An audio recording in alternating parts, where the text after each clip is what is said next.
Boa noite, senhoras e senhores. Bem-vindos à teleconferência do New Holdings para discutir os resultados do terceiro trimestre de 2025. Uma apresentação de slides acompanha a transmissão de hoje, o que está disponível no site de Relações de Investidores do Nu, www.investors.nu em inglês e www.investidoresnu em português. Essa conferência está sendo gravada e o seu replay também pode ser acessado no site de RI da companhia.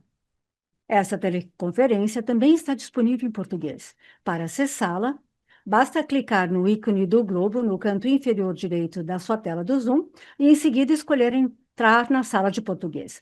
Depois disso, selecione mutar áudio original.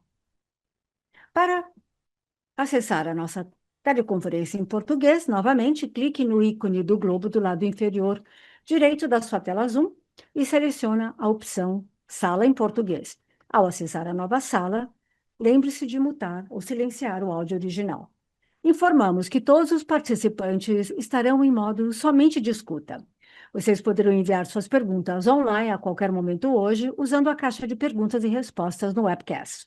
Agora eu gostaria de passar o call para o senhor Guilherme Souto, diretor de Relações com Investidores do New Holdings. Senhor Souto, o senhor pode prosseguir. Muito obrigada, operadora, e muito obrigada a todos por participarem do nosso call de resultados de hoje. Caso ainda não tenham visto a nossa divulgação de resultado, uma cópia está publicada na seção de central de resultados do nosso site de relação com investidores. Comigo hoje estão Davi Vélez, nosso fundador, CEO e Chairman, e Guilherme Lago, nosso CFO. Ao longo dessa teleconferência, apresentaremos informações financeiras não IFRS, incluindo o lucro líquido ajustado. Essas são medidas financeiras importantes para o Nu Holdings, mas não são medidas financeiras conforme definidas pelo IFRS, portanto, não devem ser comparadas com informações semelhantes de outras companhias. Conciliações, informações FRS e não IFRS são disponíveis no nosso comunicado à imprensa.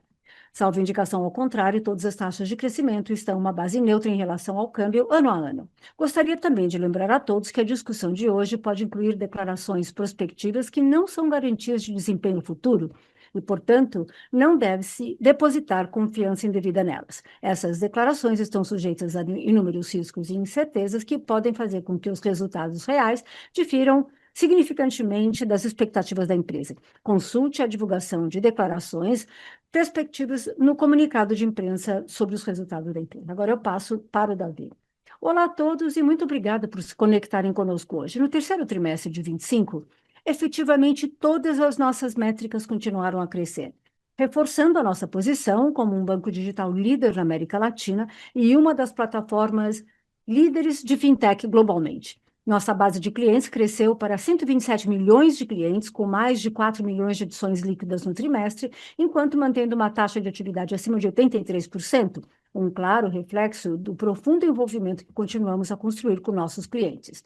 No México, ultrapassamos 13 milhões de clientes, atingindo agora cerca de 14% da população adulta. E na Colômbia, estamos nos aproximando de 4 milhões de clientes. Ambos os mercados continuam a demonstrar forte tração, destacando a escalabilidade do nosso modelo. Esse crescimento sólido, combinado com a expansão contínua da ARPAC, que ultrapassou $13 por trimestre, levou a receitas recordes de mais de 4 bilhões de dólares. Esses resultados destacam o efeito composto da expansão da nossa base de clientes, do envolvimento mais profundo e a monetização disciplinada. Nosso lucro bruto continuou a aumentar acentuadamente, refletindo um forte unit economics e alavancagem operacional e com um índice de eficiência de 28%, enquanto continuamos a avançar em nossa trajetória de melhoria de eficiência. Finalmente, obtivemos um lucro líquido de 783 milhões de dólares, sendo mais um trimestre de sólida rentabilidade, ao mesmo tempo que continuamos a investir em crescimento e inovação em todos os mercados. Esse desempenho consistente é resultado direto do nosso modelo de negócios, que atrai milhões de clientes a cada trimestre, promovendo um engajamento mais profundo, que expande a monetização, e tudo isso enquanto operamos em uma plataforma de baixo custo e altamente eficiente. Essa fórmula continua a impulsionar o crescimento da receita em todos os mercados, mas com cada componente desempenhando um papel distinto em cada geografia. No Brasil, Já sabemos que atualmente temos 60% da população adulta e estimamos que já somos a maior empresa no segmento de PMEs em número de contas. Temos avançado em escala, receita por cliente, tornando-se o principal motor de crescimento. Nosso foco daqui para frente é ampliar nosso portfólio do produto enquanto continuamos a executar nossa estratégia de crédito, aumentando a exposição entre os clientes com os maiores retornos ajustados ao risco. No México, nosso principal foco continua sendo a expansão da nossa base de clientes, aprofundando a adoção de produtos e promovendo a inclusão financeira, ao mesmo tempo que estabelecemos as bases para uma monetização sustentável de longo prazo. Mesmo nessa fase de expansão, os níveis de ARPAC já estão se aproximando dos observados no Brasil, refletindo a forte unit economics do negócio de cartões de crédito nesses mercados, impulsionada por uma maior participação de saldos remunerados e um custo de servir em constante declínio, apoiado por nossos esforços contínuos na plataforma. Ambos os mercados demonstram a força da adaptabilidade do nosso modelo, que é capaz de impulsionar um rápido crescimento e escala nos estágios iniciais, ao mesmo tempo que expande a lucratividade à medida que os mercados amadurecem. Analisando o México com mais profundidade, nossa segunda curva S, vemos um mercado que agora começa a crescer e esperamos que contribua significativamente para os nossos resultados nos próximos anos. Estamos construindo bases sólidas, sendo alcançada a posição de liderança no mercado no setor bancário digital mexicano, já atingindo 13 milhões de clientes, ou cerca de 14% da população adulta, em comparação com 10% quando o Brasil entrou em seu ponto de inflexão em 2019.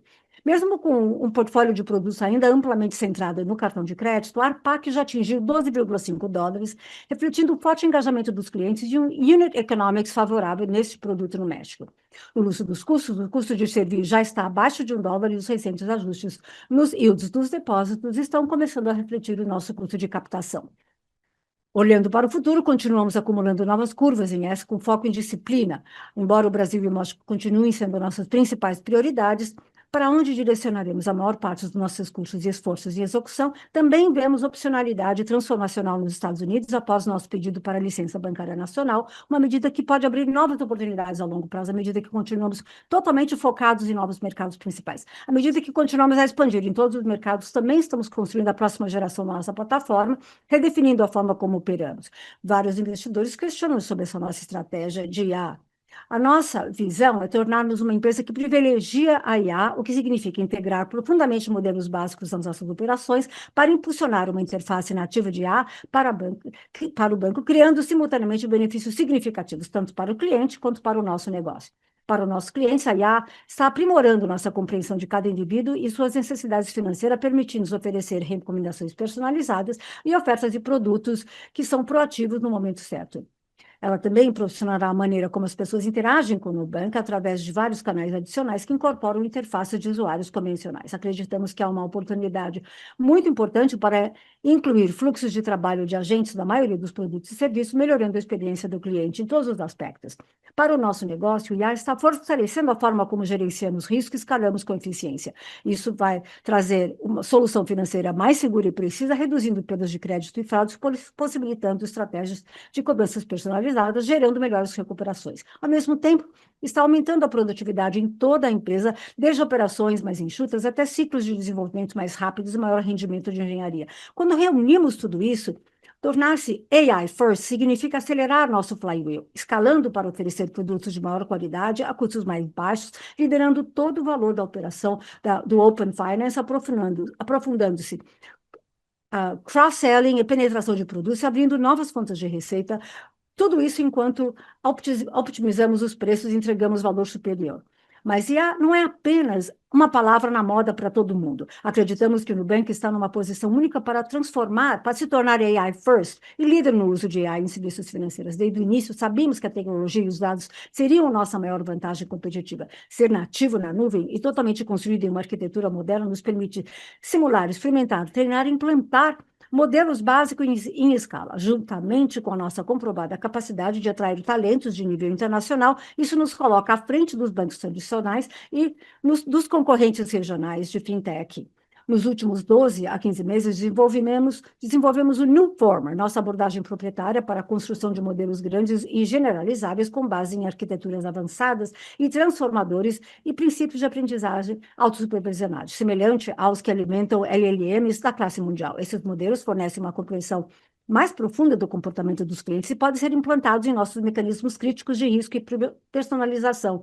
Para atingir esse nível de desempenho, a primeira geração do nosso modelo Nuformer foi construído com 330 milhões de parâmetros e treinada em aproximadamente 600 bilhões de tokens, uma escala de dados sem precedentes. No entanto, isso representa apenas uma fração do nosso conjunto de dados completo que abrange trilhões de tokens e reflete a vasta escala e diversidade da plataforma do Nubank.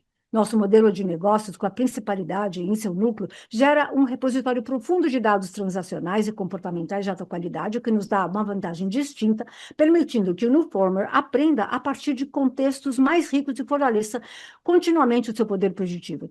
Historicamente, os ganhos do desempenho de crédito vieram de 4 frentes principais: incorporar mais e melhores fontes de dados aos modelos, expandir as amostras de treinamento ou reduzir o viés dentro delas, otimizar estruturas de políticas, incluindo o uso de modelos complementares que avaliam diferentes dimensões de risco de crédito, e, finalmente, o refinamento das técnicas de modelagem, desde a definição de métodos até a arquitetura do modelo e engenharia de recursos. A adoção de modelos básicos representa uma expansão radical dessa última fronteira. Ela traz uma abordagem orientada para a pesquisa e faz a diferença por meio de avanços da arquitetura do modelo e nos processos de treinamento, permitindo melhorias radicais e contínuas à medida que continuamos a ampliar e a limites do que é possível. Quando aplicamos essa abordagem, os modelos que construímos proporcionam uma melhoria média de cerca de 3 vezes maior do que normalmente observado em atualizações bem-sucedidas de modelos de aprendizado ou modelos de machine learning. Traduzindo isso em resultados comerciais, nossos modelos iniciais permitiram uma grande atualização nas políticas de limite de cartão de crédito no Brasil, permitindo-nos aumentar significativamente os limites para clientes, mantendo o mesmo apetite de risco. Esse avanço bem-sucedido dentro de um modelo de subscrição já robusto, como o cartão de crédito do Brasil, ressalta o potencial significativo das nossas abordagens. Já estamos focados em expandir essas inovações para além do Brasil e já em andamento no México, e estendê-las a todas as áreas do Nubank, desde personalização a cross-selling até fraudes e cobranças, reforçando ainda mais a força do nosso modelo e da nossa capacidade de execução em escala. Dito isso, ainda estamos apenas no começo. Como sempre no Nubank, ainda é o primeiro dia, mas acreditamos que incorporar IA em nossos negócios representa uma oportunidade única de nos diferenciarmos ainda mais dos bancos tradicionais. Estamos nos baseando em anos de experiência em governança de modelos, privacidade e implantação de modelos em grande escala, continuaremos evoluindo de forma responsável. Isso significa ter processos robustos que garantam que nossas ferramentas realmente promovam o bem-estar financeiro dos nossos clientes, e vamos continuar a compartilhar nosso progresso à medida que essa jornada evolui. E com isso, eu passo a palavra ao Lago, nosso CFO, para apresentar os destaques financeiros do trimestre. Muito obrigada. Obrigado, Davi. Boa noite a todos. Para começar, gostaria de falar sobre a nossa carteira de crédito, cujo saldo total atingiu 30,4 bilhões de dólares no terceiro trimestre, um aumento de 42% em relação ao mesmo período do ano anterior, em base cambial neutra, com crescimento sólido em todos os produtos. Os cartões de crédito aceleraram durante o trimestre, apoiados por nossa capacidade de aprimorar continuamente a precisão de nossos modelos de crédito e aumentar os limites para nossos clientes. Tudo isso mantendo métricas de risco saudáveis, como veremos nos próximos slides. Ao mesmo tempo, os empréstimos com garantia cresceram 133% e os empréstimos quirografários 63% em relação ao ano anterior, refletindo a diversificação e o amadurecimento contínuos de nossa carteira. Juntos, os empréstimos com garantia e sem os quirografários agora representam 35% do saldo total, comparados com 27% há um ano, reforçando nossa capacidade de ampliar o espectro de crédito e atender uma gama mais ampla de necessidades dos clientes ao longo do tempo. Passando para a produção de crédito, atingimos um recorde de 4,2 bilhões de dólares no trimestre, um aumento de 40% em relação ao ano anterior, em base cambial neutra, com crescimento proveniente tanto dos empréstimos quirografários quanto dos com garantia. Nos empréstimos quirografários, o desempenho foi apoiado pelo forte impulso em nossa carteira de PMS e pelas novas políticas de crédito introduzidas para clientes PJ e PF. Essas atualizações estão nos permitindo expandir com segurança a elegibilidade e aumentar o tamanho médio dos empréstimos, mantendo as novas originações mais concentradas em segmentos de menor risco. Nos empréstimos com garantia, os resultados foram impulsionados pela forte produção de empréstimos consignados do setor público, que cresceram quase que 130% em relação ao ano anterior. juntamente com uma normalização gradual dos consignados do INSS. No que tange aos depósitos, os saldos atingiram 38,8 bilhões de dólares, aumento de 34% em relação ao ano anterior em base cambial neutra, enquanto o custo de captação melhorou de 91% para 89% das taxas interbancárias, o que é uma demonstração clara de nossa capacidade de aumentar os volumes, ao mesmo tempo melhorando a eficiência, continuando a construir uma franquia de captação escalável e sustentável em toda a América Latina. Na Colômbia, os depósitos continuam a crescer de forma constante, mesmo com os custos de captação abaixo da taxa interbancária. No Brasil, observamos fortes entradas em todos os segmentos, reforçando a profundidade e a resiliência de nossa franquia de depósitos. E no México, previmos algumas saídas após a recente redução nos rendimentos dos depósitos, o que foi uma medida deliberada que reduziu nosso custo de captação consolidado. E isso estava totalmente alinhado com nossas expectativas e nossa estratégia de longo prazo, visando um crescimento sustentável. As tendências recentes no México reforçam nossa confiança em nossa capacidade de continuar expandindo e fortalecendo nossa franquia de depósitos. Passando agora para a margem financeira bruta, NII, atingimos 2,3 bilhões de dólares no trimestre, um aumento de 32% em relação ao ano anterior, em base cambial neutra, impulsionado novamente pela expansão contínua de nossa carteira de crédito. A NIM contraiu cerca de 40 basis points em relação ao trimestre anterior. Isso reflete nossa abordagem disciplinada para otimizar os retornos ajustados ao risco, à medida que continuamos a expandir a originação em segmentos de menor risco, incluindo carteiras de cartão de crédito sujeitas a ganhos de juros, empréstimos quirografados para pessoas físicas de menor risco e uma participação maior de empréstimos para PMEs e empréstimos com garantia em nossa carteira total que gera juros. Embora esses produtos tenham rendimentos nominais inferiores, eles fortalecem a qualidade geral da carteira e sua resiliência ao longo do tempo, como podemos ver no próximo slide. Nossa carteira de crédito continua superando nossas expectativas, apoiada por uma subscrição disciplinada e uma mudança saudável na composição, voltada para clientes e produtos com retornos ajustados ao risco mais sólidos. Combinados com melhores recuperações, esses fatores levaram a uma redução de 7% nas despesas com PDD em relação ao trimestre anterior, sempre em uma base cambial neutra, refletindo principalmente provisões mais baixas em nossos dois maiores produtos, que são cartões de crédito e empréstimos quirografados. Como resultado desse custo de crédito mais baixo, nossa NIM, ajustada ao risco, expandiu-se para 9,9% no trimestre, ressaltando a resiliência e a qualidade de nossa carteira. Em seguida, analisando os indicadores de inadimplência da nossa carteira de crédito ao consumo no Brasil, o NPL 1590 permaneceu bem dentro das expectativas, encerrando o trimestre em 4,2%, ligeiramente abaixo da sazonalidade histórica do terceiro trimestre. O NPL 90+ aumentou marginalmente para 6,8%, também em linha com a sazonalidade esperada e a dinâmica básica da carteira. Por fim, nossos índices de cobertura permaneceram sólidos, embora tenham diminuído levemente em linha com os movimentos recentes nas provisões para perdas de crédito. Continuamos a manter uma robusta reserva de provisões, tanto sobre a carteira total, quanto especificamente sobre os saldos de NPL 90+. Passando agora para o lucro bruto, alcançamos mais um trimestre de crescimento sólido, atingindo 1,8 bilhão de dólares, um aumento de 32% em relação ao ano anterior. Naturalmente, sempre em base cambial neutra. A expansão da margem bruta para 43,5% reflete o crescimento consistente do top line, da receita, combinado com a melhoria contínua no desempenho ajustado ao risco que vimos no slide anterior. Essas tendências reforçam a sustentabilidade e a escalabilidade do nosso modelo de negócio à medida que continuamos a equilibrar crescimento, rentabilidade e disciplina nos riscos em todos os mercados em que operamos. No terceiro trimestre, nosso índice de eficiência diminuiu ligeiramente para 27,7%, refletindo o progresso contínuo em produtividade e alavancagem operacional.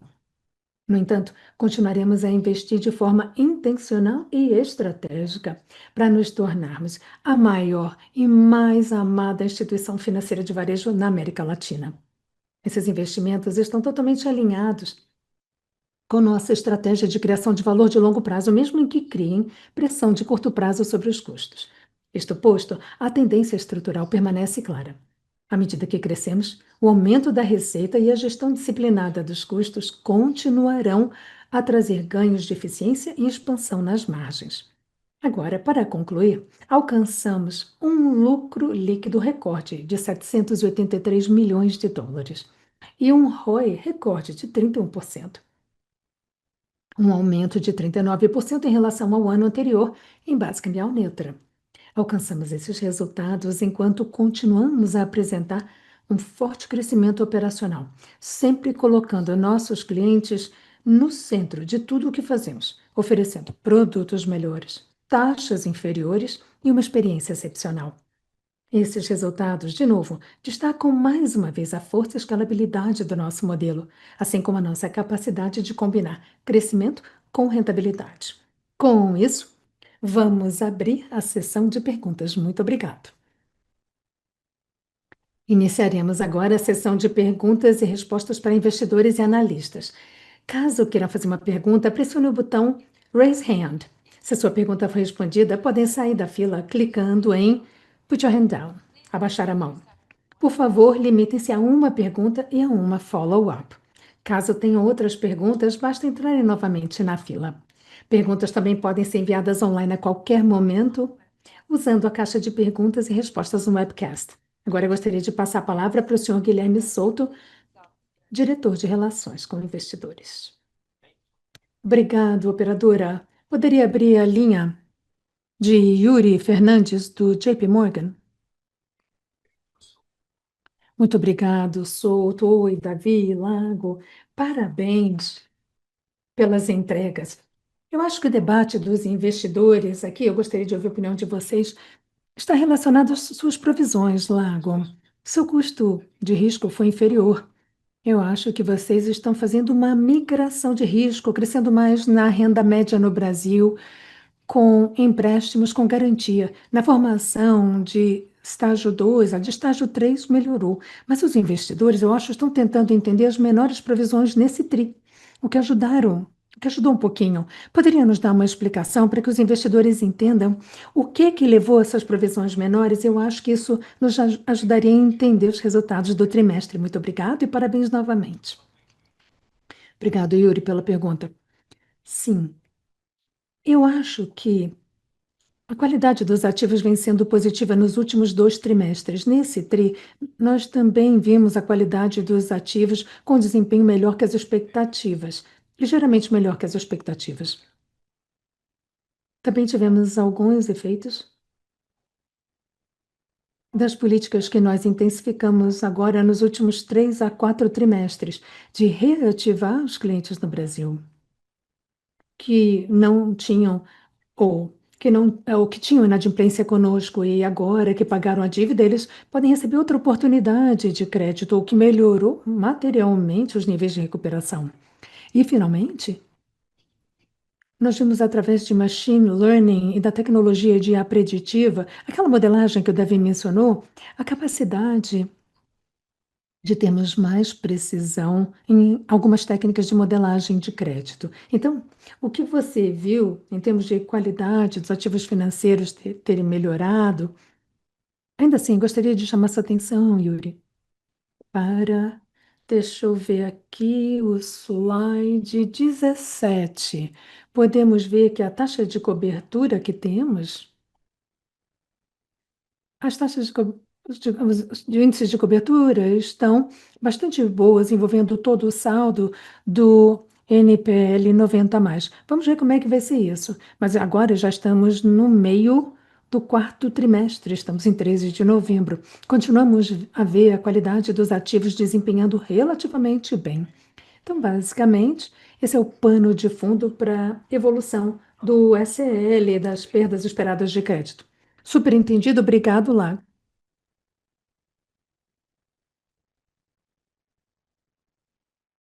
Operadora, poderia, por favor, abrir a linha do seu Jorge Cury do Morgan Stanley? Boa tarde a todos e, novamente, parabéns pelos números e pelos ótimos resultados. A minha pergunta é sobre, né, o NII. Eu ouvi o que o Lago falou sobre o mix do crédito como sendo responsável pelo declínio na NIM, na margem financeira líquida. Eu estou olhando apenas os números nominais e parece que os juros foi 15% tri contra tri versus uma carteira de crédito total que postou 11%. Não me parece que vocês estão aumentando a receita sobre o ativo, ou talvez esse seja um sinal de uma deterioração do mix, ou talvez o contrário. Mas, por outro lado, né, despesas com juros foi 24% tri contra tri versus os depósitos de 60%. Você falou sobre, né, a redução do custo dos depósitos, mas em dólares, talvez isso não seja muito bem refletido. Eu fico aqui me perguntando se você poderia explicar um pouquinho melhor essa dinâmica e o que explica essa contração do NIM. Olha, há duas coisas aqui. Em primeiro lugar, eu vou falar sobre a receita e depois custo. Do lado da receita, nós observamos esse crescimento sendo maior em não apenas em classes de ativo com maior risco, não apenas na classe de ativo em si, mas se você for ao slide 12, você verá que empréstimos com garantia, eles superaram o resto da carteira e os quirografários, por exemplo, talvez chegaram a níveis de yield. Mas mesmo dentro da área de cartões de créditos, Jorge, estamos observando um crescimento mais rápido na base, né, do saldo para clientes com menos risco, né, do que aqueles que têm um yield mais baixo. Então, isso talvez seja uma justificativa, mas corretamente você mencionou que houve um aumento na despesa com juros e isso veio inteiramente do Brasil. O custo de captação médio no Brasil subiu e o custo médio da captação no México e Colômbia caiu. Quando olhamos o custo médio que foi postado no slide 14, é possível observar aquilo que nós chamamos custo de depósitos como uma porcentagem do índice intrabancário que passou de 91 para 89. E talvez você possa se perguntar como é que eu posso ligar os pontos.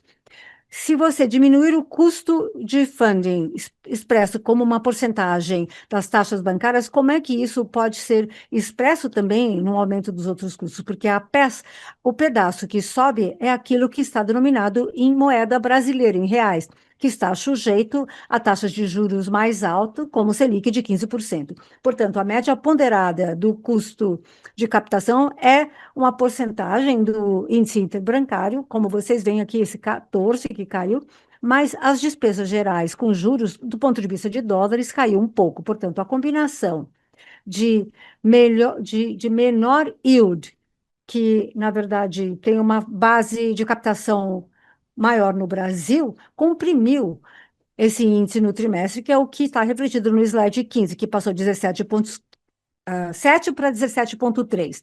Mas, no entanto, o que eu ressaltaria é quando você leva em conta a qualidade do ativo, ou o custo do risco, ou o custo de crédito, na verdade, nós vemos uma expansão na margem. E é isso o que aparece no slide subsequente, que é o slide 16. A nossa margem ajustada ao risco, na verdade, subiu de 9,2% para 9,9%, o que demonstra que, muito embora tenhamos aumentado o crescimento para aqueles ativos com menos risco, que isso veio às custas, né, de um ativo com yield menor, né, isso levou a um custo de risco menor, o que leva também à expansão do NIM, do NIM, né, de menor custo. Olha, se você não se importar, eu tenho um follow-up da pergunta anterior sobre provisão. Você mencionou a recuperação mais forte do que esperasse. Você poderia quantificar isso e que impacto isso teve no número colocado para as provisões?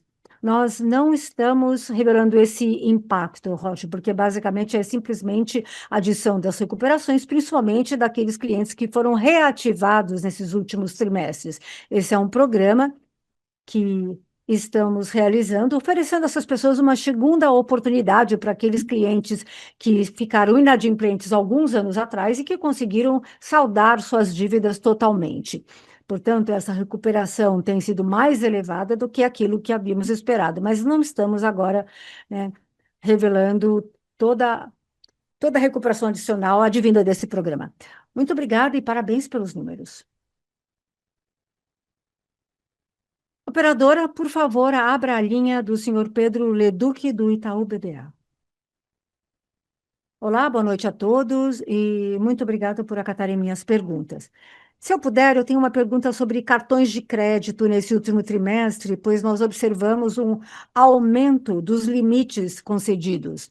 E nesse trimestre, talvez a gente possa perceber alguns dos efeitos, porque temos um número maior de cartões ativos gerando receita, um aumento no volume de transações por cartão. Vocês poderiam falar um pouco mais sobre como vocês enxergam isso, assim, na realidade? Parece que houve também um pequeno aumento nesse trimestre, se você pudesse falar sobre isso também. E eu acho que também essa questão está ligada àquilo que estamos observando com relação aos estágios de probabilidades. Me parece que esse crescimento vem de um mix de melhor qualidade. Não, eu sei que essa é uma pergunta muito longa, mas eu acho que deu para entender o que eu quero dizer. Obrigada. Claro, Leduc, obrigada pela pergunta. Olha, nós anunciamos um, um programa relativamente grande de aumento de limites no segundo trimestre de 2025. E o desenvolvimento o avanço desse programa de limite de crédito foi lançado um terço no primeiro trimestre, um terço no segundo e no terceiro, e um terço no quarto. Então, ainda não conseguimos observar o efeito completo do programa que agora vai se materializar no desempenho financeiro da empresa, mas é um resultado que só teremos uma visibilidade completa, principalmente ou provavelmente em meados ou final de 2026, porque leva um tempo até que esses limites sejam convertidos em TPVs e esses TPVs sejam convertidos em IBBs. Então, ainda existe um espaço de tempo até alcançarmos esse número. Então, Leduc, você está certo em pensar que uma grande parcela desse limite de crédito foi concedido a clientes com menor risco. Portanto, a, a unidade de risco que nós acrescentamos, na verdade, né, ela vai diminuindo com o tempo. No entanto, à medida que a gente aumenta os limites para esses clientes com menor risco, ao mesmo tempo, nós também declinamos, né, o outro lado, que é a utilização. Então, se você tem R$ 1.000 de limite, aumentamos esse limite em 20%, você terá uma utilização maior do que se você tivesse 100 mil de limite e aumentássemos em 10% esse limite. Então, tanto a utilização quanto o desempenho de crédito relacionado ao aumento do crédito estão se desempenhando conforme a nossa expectativa. Portanto, não há nada que nos force a revisitar o ritmo e a intensidade desses movimentos. No segundo trimestre, nós observamos um aumento do limite de crédito, mas eu acho que não vamos enxergar isso como uma situação singular. É um avanço ou uma melhoria contínua do programa. Vai, será, né, serão programas que serão introduzidos com o tempo, assim como nós já observamos em anos anteriores. Agora, Leduc, se você voltar àquilo que o Davi mencionou no início da apresentação dele, sobre as implicações, né, dos modelos de IA preditivo para a nossa subscrição de crédito, eu diria que, em primeiro lugar, nós introduzimos isso aos aumentos de limite de crédito, que ainda não, isso ainda não foi introduzido às liberações. Por exemplo, ainda temos que, né, melhorar como é que a gente vai aumentando esse limite aos clientes existentes. Então, ainda não aplicamos isso para a determinação de novos clientes para os quais deveríamos, né, aumentar o limite, porque isso exige aquisição de clientes. E aí também não introduzimos isso para a área de crédito. E também não introduzimos essa ferramenta no México ainda. Portanto, ainda nos resta observar melhorias adicionais no nosso desempenho de subscrição de crédito. Muito obrigado e parabéns novamente. Operadora, por favor, abrir a linha do senhor Mário Pierre, do Bank of America. Oi, pessoal, boa noite. Parabéns pelos resultados. Eu só queria falar um pouquinho sobre o México e o ARPAC do México, de 12 dólares e 50 centavos, que é um número bem impressionante, principalmente dado que o mercado mexicano é relativamente novo para vocês, e o ARPAC é quase que semelhante ao do Brasil. Poderiam detalhar um pouquinho a decomposição desse ARPAC entre receita financeira e comissões e taxas? Eu pergunto por conta do regulador do México, que agora está propondo um teto nas taxas ou intercambiais dos cartões. O quanto isso poderia impactar seus resultados no México? E ainda no tema do México, vocês só nos deram dados de NPL, índice de cobertura para as operações do Brasil. Vocês poderiam compartilhar métricas de qualidade dos ativos no México? Isso ajudaria bastante. Obrigada. Ô, Mário, vamos lá. Deixa eu tentar responder cada uma dessas perguntas e você, por favor, fique à vontade para fazer um follow-up se eu deixar alguma coisa de fora. No México, você perguntou sobre a evolução do ARPAC, nosso custo de servir. Eu chamaria sua atenção e dos demais para o slide 7, em que nós podemos ver a evolução dos nossos clientes no México. Agora temos cerca de 13 milhões de clientes, correspondendo a 14 ou 15% da população adulta do México, correspondendo a quase que 35% da população bancarizada no México. Então, podemos facilmente dizer que cerca de um em cada quatro mexicano bancarizado é cliente do nosso banco, o que nos entusiasma muito. E você também vê a evolução do ARPAC no México. Boa parte é relacionada a juros, que vem de crédito no cartão de crédito e floating da nossa base de depósitos. As FIIs de intercâmbio se relacionam a cartões de crédito e débito, e elas correspondem a uma porção menor do ARPAC total. Dito isto, Mário, acho que você mencionou a consulta pública que o governo mexicano lançou recentemente, de um teto do interchange, tanto de cartão de crédito quanto de débito no México. Desde então, nós temos estado em diálogo ativo com outros participantes do setor e com o governo do México também. Embora isso corresponda a uma pequena porção das nossas receitas, nos preocupa a ideia de termos um teto em algum tipo de controle, porque isso pode acabar inibindo a inclusão financeira e o aprofundamento de crédito que nós vimos no Brasil e em outros países. Uma vez que o Unit Economics de clientes de crédito novos, menos atraentes. Vamos continuar conversando com outros participantes do mercado. Estamos confiantes que vamos conseguir chegar juntos no setor a um bom equilíbrio que não vai colocar em risco a promoção nossa e de outras fintechs da inclusão financeira no México ao longo do tempo. Mário, deixa alguma coisa de fora? Não, ajudou bastante.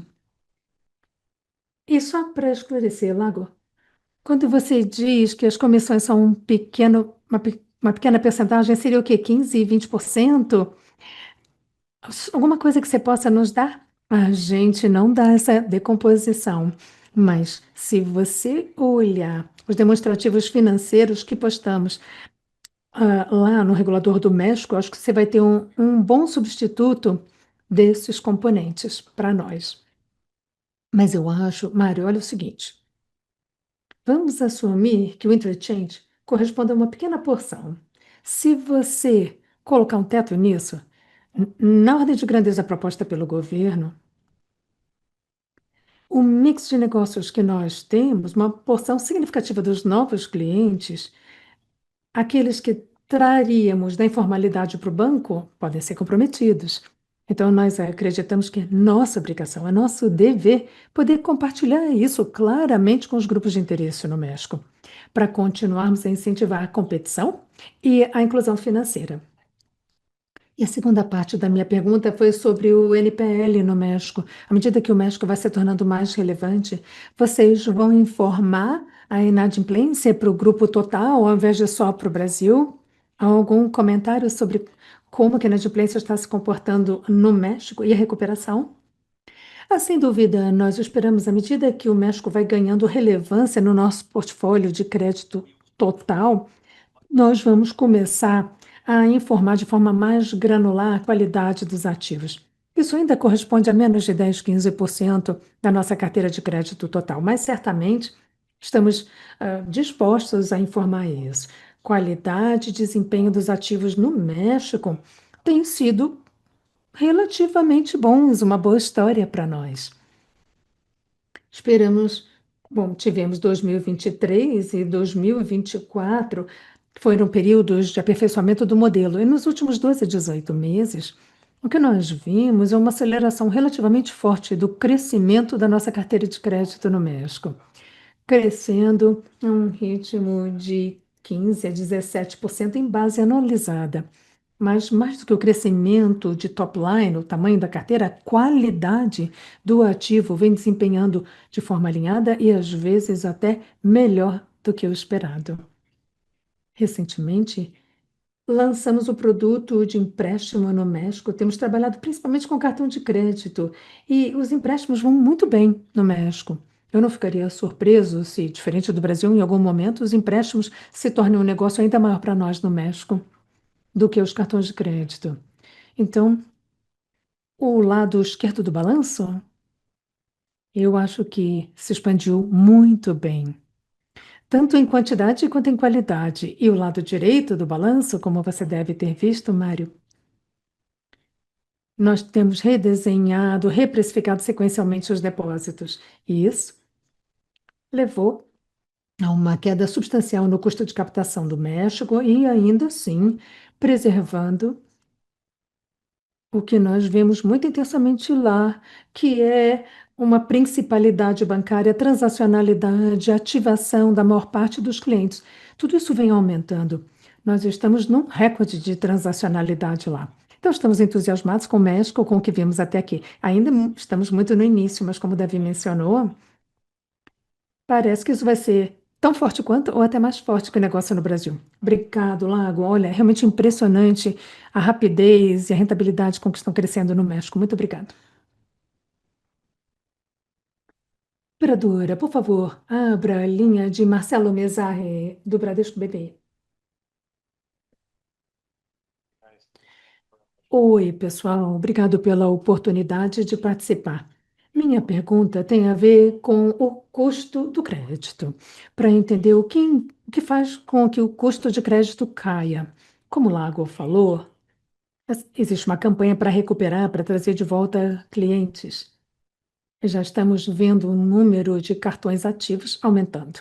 Então a questão é, no futuro, esse nível de custo de crédito seria um novo nível nos próximos trimestres? Ou seja, o crescimento da NIM, da margem financeira líquida, virá com essa proporcionalidade? Mais do custo de crédito do que da margem financeira bruta? A NII? Obrigado pela pergunta. Eu acho que em termos da NIM, começando com a primeira parte da sua pergunta, isso vai ser função tanto do mix de ativos quanto do LDR. À medida que aumentamos o índice de empréstimos com garantia na nossa carteira, nós poderíamos ver uma redução contínua do rendimento do ativo. À medida que os LDRs aumentam, aí nós devemos ver as NIMs se expandindo potencialmente. Talvez não na velocidade em que aumentamos os ativos de crédito mas versus a velocidade em que continuamos aumentando os depósitos, tanto no Brasil quanto na Colômbia. Em termos de custo de risco, nós não damos guidance em relação ao custo de crédito, nem no curto e nem no longo prazo. O que nós temos feito, como e você já nos acompanha há um bom tempo, é que nós temos medido e gerenciado o negócio, com foco paranoico nos dados de curto prazo que nós coletamos nos mercados. E até aqui, os dados se comprovaram bastante encorajadores. E, portanto, continuamos a aumentar a carteira de crédito. Entretanto, como fizemos no passado, se e quando começarmos a ver uma deterioração na qualidade do ativo em qualquer um dos segmentos, qualquer um dos produtos, em qualquer uma das geografias, não hesitaremos em pisar no freio, reavaliar, revisitar a direção a seguir. É por isso que não damos o guidance para o custo de crédito nem para o top line. Será que eu poderia fazer uma pergunta de follow-up sobre o LDR?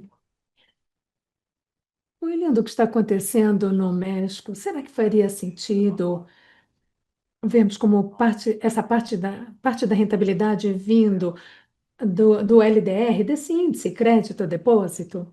Vocês estão vendo isso já ou não? Veja, eu acho que o LDR, esse índice crédito-depósito, é cerca de 15%.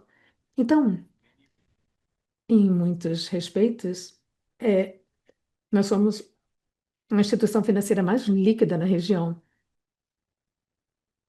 Isto posto, nos últimos 2 trimestres, boa parte da expansão da NIM no México veio da redução do custo de captação, em vez de alguma mudança material nesse índice crédito-depósito. Entretanto, daqui para frente, eu acho que esse LDR, esse índice, vai desempenhar um papel muito mais importante que qualquer mudança que aconteça no custo de captação. Ok, muito obrigado. Operadora, eu poderia abrir a linha do senhor Tiago Batista, do UBS, por favor? Olá, parabéns pelos resultados. Eu tenho uma pergunta, na verdade, uma pergunta dividida em duas, sobre a regulamentação. A primeira parte da pergunta tem a ver com crédito imobiliário. Com as novas regulamentações com relação à área imobiliária no Brasil, de crédito imobiliário, o senhor acha que seria possível operar dessa maneira no futuro próximo? E depois, com relação aos empréstimos baseados no FGTS?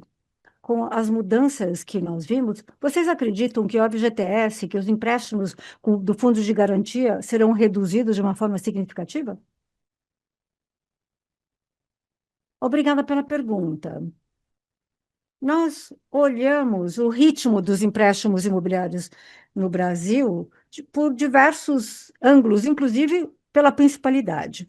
Na verdade, não é uma prioridade para nós no momento, mas eu talvez a gente faça isso nos próximos anos. Mas a principal razão é que nós pensamos no nosso balanço como algo que tem um alto retorno sobre o patrimônio e com alta velocidade. Então, nós, pensando nisso, nós preferiríamos ter produtos de crédito de shorta duração, muito intensos em dados, e isso nos dá a possibilidade de mudar rapidamente, né, o ambiente da microeconomia, nos dando mais agilidade.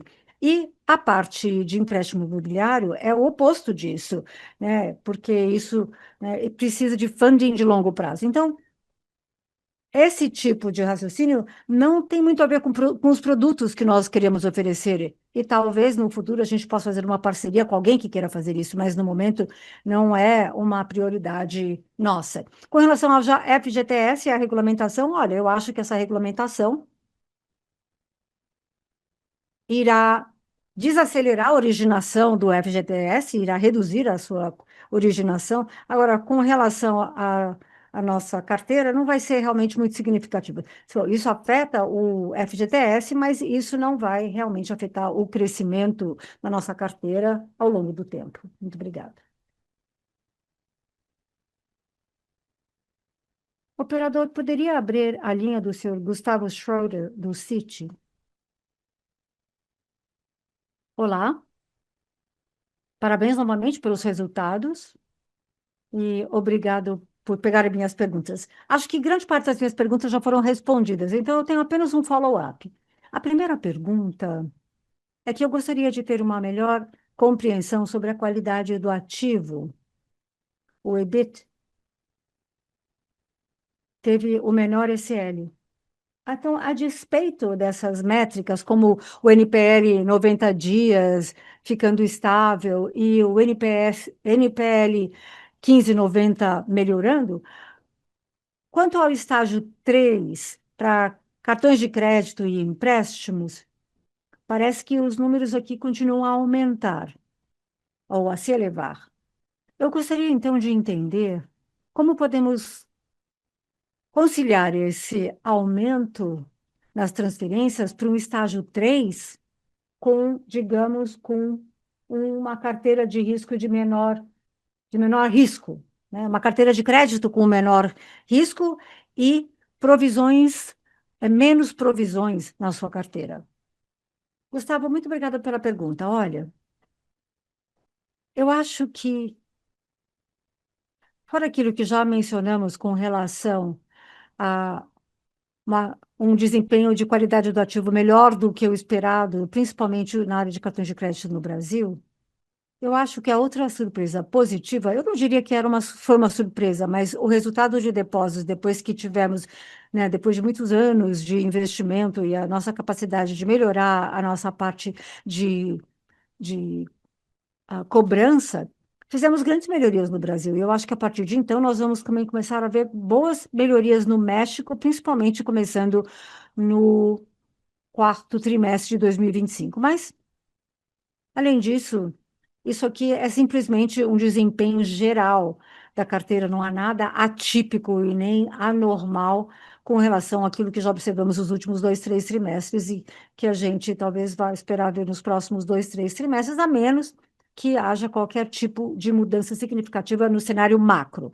Ok, entendi. Uma outra follow-up tem a ver com o México. Supondo essa melhoria no custo de funding, e olhando os dados do México, eu vejo que vocês estão melhorando, né, o cost of funding, o custo de captação. Então, presumindo uma melhoria substancial, e também nós acompanhamos, né, o índice NTR e como vocês controlam. Então, você acha que, considerando essas tendências que vocês veem no México, poderíamos esperar, portanto, algum, algum ROI positivo ou algum tipo de bottom line no México em breve? Olha, Schroeder, eu não mudaria nada, pelo menos com relação àquilo que a gente já fez no passado, com relação ao lucro líquido, nem para a empresa ou nem para nenhuma entidade jurídica. Eu sei que às vezes a gente fala sobre quando vamos ser positivos no que diz respeito ao lucro líquido, etc. Olha, eu me sinto mais à vontade lhe dando a nossa impressão sobre o potencial de rentabilidade no México. Se você observar o nosso negócio no México, na verdade, o seu unit economics é até melhor do que o Brasil, porque o ROI e o ROI são mais elevados e isso nos permite ter mais acesso a crédito e dar acesso a crédito a uma população que ainda não tinha acesso ao crédito. Então, se você observar, quase 14 milhões de clientes no México e 20% desses clientes ainda não tinham acesso nem a uma conta bancária e nem a crédito antes de abrirem conta no Nubank. Então, no México, nós temos uma estrutura de custo muito favorável quando comparado a muitos dos outros players na região. E isso permite que o Nubank, né, jogue em segmentos em que outros bancos não estão presentes e ainda, por causa do preço, ainda temos uma unit economics bem atraente. No México, ainda estamos em estágios muito iniciais, mas à medida que vamos ganhando escala, vocês verão que nós vamos ter uma alavancagem operacional maior. Na verdade, hoje, o México já tem um custo de servir que é mais ou menos de US$ 1, que é muito melhor do que o Brasil já teve nesse mesmo momento de desenvolvimento em que se encontra o México hoje. E temos também tendências encorajadoras de tanto ROI quanto ROI. Então, quanto que seria o crescimento da penetração do banco? Estamos bem empolgadas, não apenas por estarmos vivenciando isso, mas estamos muito ativos na promoção disso também com as montadoras no México. Lago, um outro ponto que eu gostaria de mencionar aqui é que, se quisermos ser rentáveis no México, já, já estamos sendo rentáveis, é uma decisão. Já falamos sobre sermos rentáveis imediatamente. Já estamos numa escala que nos permite gerar rentabilidade. Mas seria uma decisão muito ruim, porque isso significaria sacrificar o futuro simplesmente em detrimento de uma decisão de curto prazo. Mas nós estamos otimizando para o longo prazo, fazendo investimentos que estarão ali por muito tempo. E esse é um mercado muito atraente. Eu sei que eu acho que o Olavo também já mencionou isso anteriormente, quando falou sobre o ARPAC. Esse país tem uma renda per capita muito mais elevada que o Brasil. Os cartões de crédito, são 80% rotativos, enquanto que no Brasil, 10 a 15% dos cartões de crédito que nós temos são rotativos. Então, é um grande mercado com baixa penetração, temos muitas vantagens, como grande capacidade de fazer subscrição, índice de eficiência, um bom unit economics, que nos traz uma oportunidade de investimento bem atraente. Portanto, continuaremos a investir todo esse capital excedente que nós temos para mantermos a nossa posição de liderança no país. Ok, Davi, Lago.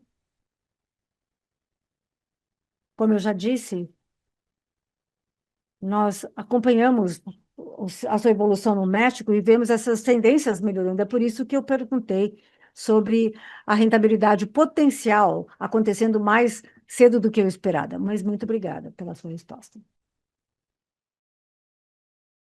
Operadora, por favor, abra a linha do senhor Tito Labarta, do Goldman Sachs. Oi, boa noite, pessoal. Obrigado pelo call e por pegarem minha pergunta.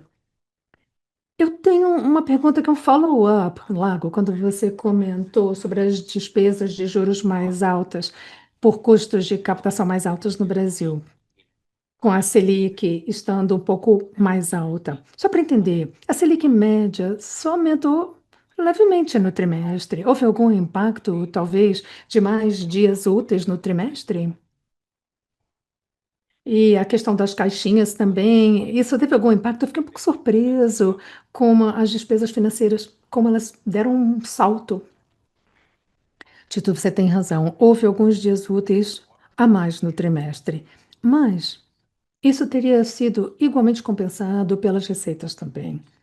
Mas o que você vai ver é que, à medida que assumimos uma posição mais agressiva na porção segmentada dos nossos depósitos no Brasil, o que eu quero dizer com isso? Para perfis selecionados de clientes, aí eu acho que a principalidade com os clientes vai aumentar. E aí, nesses clientes, nós somos mais agressivos com as caixinhas, as turbocarritas, o que também aumentou o nosso custo de captação no Brasil. Então, essa é uma observação certeira. O que eu tentei mencionar apenas, Tito, é como é que nós conciliaríamos o que eu acabei de dizer com o slide 14. No 14, nós mostramos o custo expresso como percentagem de taxa interbancária que caiu. Eu tentei dizer que a razão da queda é que nós fazemos uma média ponderada da percentagem do CDI e do TI no México. Então, aqui no slide 14, a linha cai, apesar do fato do custo de captação geral, denominado em dólares, ter aumentado. Isso devido à nossa intenção deliberada de sermos mais agressivos no papel das carretas e das caixinhas no Brasil. Claro, ajudou a esclarecer bastante. Nós esperávamos que o custo de captação na Colômbia e no México caísse, então ficamos um pouquinho surpresos de quanto que ele subiu no Brasil. Como você mencionou, isso mais do que compensou a receita. A minha segunda pergunta é sobre receita, pensando no crescimento. O crescimento de vocês é muito bom no geral, mas nos empréstimos com garantia, Davi, você mencionou também que o consignado poderia pegar um vento de frente. Isso poderia ser compensado pelos consignados privados? Eu acho que vocês não estão crescendo significativamente nesse segmento. O que poderia compensar essa potencial dificuldade do consignado do INSS? Boa, Tito, deixa eu explicar isso. Os empréstimos com garantia é um segmento, uma classe que são basicamente FGTS, consignados públicos e consignados privados. São os três componentes básicos. Ainda temos uma pequena porção que nós chamamos de Investment Bank Loans, mas isso é uma porção muito menor. Então, nós esperamos ver uma dificuldade material no consignado de INSS se a nova regulação prevalecer. Mas nós acreditamos que isso será mais do que compensado por um aumento nos consignados públicos. Ainda mais do que nos consignados privados. Nos consignados públicos, nós vimos uma adoção relativamente boa na nossa capacidade de originar esses consignados públicos no Brasil, no terceiro TRI. Esperamos ver isso também no quarto trimestre. E quando vamos vendo as taxas de juros nominais do Brasil finalmente começando a cair, nós esperamos ver uma portabilidade aumentando, como vimos em todos os ciclos anteriores. E isso vai nos dar a abertura para termos uma participação desproporcionalmente maior do mercado de consignados públicos no Brasil. Em relação à terceira e última parte sobre os consignados privados, nós somos muito otimistas em relação a esse produto no médio e longo prazo. Ainda somos mais cautelosos do que outros players do setor, por conta do custo de crédito, mais relacionado ao que nós chamamos de garantia relacionada ao empregador. Mas estamos vendo isso melhorando, trimestre a trimestre. Estamos observando isso cuidadosamente para saber como e quando nós vamos também ser mais agressivos nesse espaço no futuro. Não é algo que consideramos um caso base agora, mas estamos prestando muita atenção. Para nós, os consignados públicos é que vão compensar essa queda no consignado do INSS. Muito claro, muito obrigado, Langoli, parabéns pelos resultados.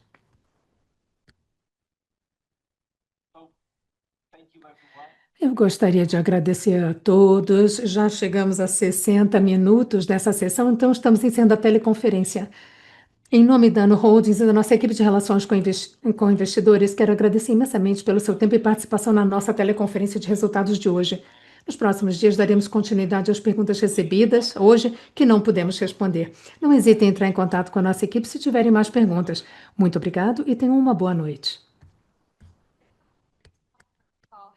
A teleconferência da Anu Holdings está concluída. Obrigada por participarem da apresentação de hoje. Podem desconectar. Boa noite.